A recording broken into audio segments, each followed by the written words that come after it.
Delikjatim.com, kasus perampasan paksa mobil seorang advokat di Surabaya yang dilakukan oleh Oknum Polsek Sukolilo pada Sabtu tanggal 26 Februari tahun 2022 pukul 2 dini hari memasuki babak baru. Kali ini, Syahid SH, kembali mendatangi Propam Polda didampingi puluhan anggota KAI Kongres Advokat Indonesia, ratusan anggota BNPM, Barisan Nasional Pemuda Madura, dan beberapa LSM yang memberikan dukungan kepada advokat muda tersebut. Dr. H. Rizal Haliman, SH, MH. Cil, selaku kuasa hukum korban memaparkan kepada awak media Delik Jatim, hari ini kami mendatangi Bid Propam Polda Jatim untuk melengkapi alat bukti dan dimintai keterangan atas kejadian tersebut.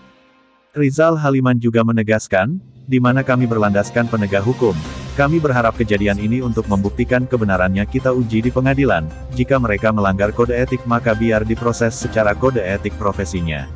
Selain laporkan terkait kode etik profesi kami juga melaporkan kejadian tersebut di tindak pidana umumnya, dengan no laporan, TBLB, 112.01.2, 2022 SPKTPOLDA Jawa Timur dengan terlapor A, M, JDKK dengan tuduhan pasal 365 KUHP dan pasal 368 KUHP. Tegas Ketua DPD KAI Jatim. Dari laporan tersebut, kami masih menunggu proses lebih lanjut atas laporan dugaan tindak pidana di mana adanya kerjasama antara Lea Singh dan Oknum Polsek Sukolilo. Depannya dari keinginan Mas Syahid sendiri, apa Pak? Apakah itu nanti mobil itu dikembalikan, permasalahan ini selesai atau seperti apa? Jadi kita nggak bisa bilang, kita minta bahwa mobil ini harus segera dikembalikan karena barang buktinya itu adalah mobil. Betul? Kan di situ ada satu barang bukti itu adalah bukti, ya, yang sudah berpindah tempat dari rumah korban ke polsek, ya.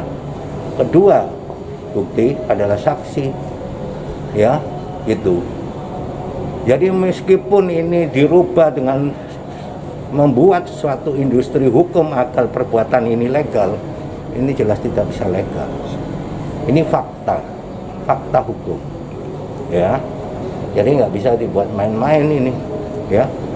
Apalagi kita semua sudah mengingatkan bahwa kita semua ini penegak hukum, gitu, ya. Jadi udah kita ingatkan sama-sama penegak hukum, jangan begitulah. Tapi semua ini tindakan dilakukan. Kita lihat saja prosesnya, ya, bagaimana nanti.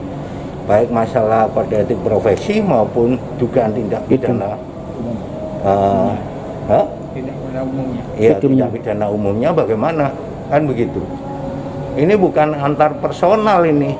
Jadi delik formil sudah selesai, begitu barang dibawa selesai itu tanpa prosedur. Arif Barata selaku perwakilan Ormas BNPM, Barisan Nasional Pemuda Madura, meminta dengan tegas agar Kapolda Jatim menindak oknum yang merusak citra instansi Polri dengan memecatnya secara tidak hormat. PTDH, kami akan mengawal kasus ini, di mana korban, Syahid, merupakan Ketua DPW BNPM Jatim. Kami akan mematuhi proses hukum yang berlaku. Kami juga tidak akan segan-segan melakukan aksi demo jika tidak ada tindakan tegas dari Polda Jatim, pungkas Arif. Hingga berita ini ditayangkan awak media masih menghubungi beberapa pihak terkait. Dari teman-teman pergerakan atau Ormas ini, apa yang diharapkan dari Ormas BNPM yang ikut serta mensupport dan mengawal kasus dari Bapak Syahid?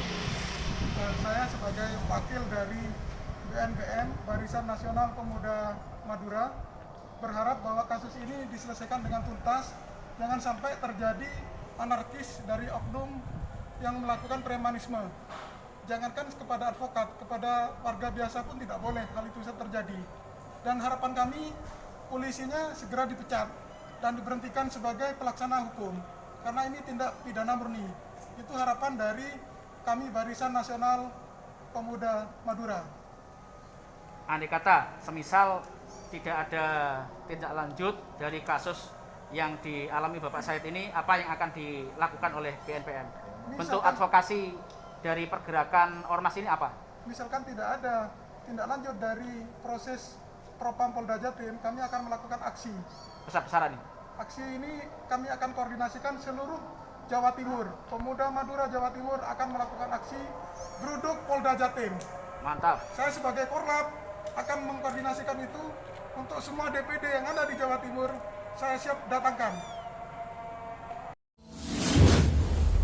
Delicjatum.com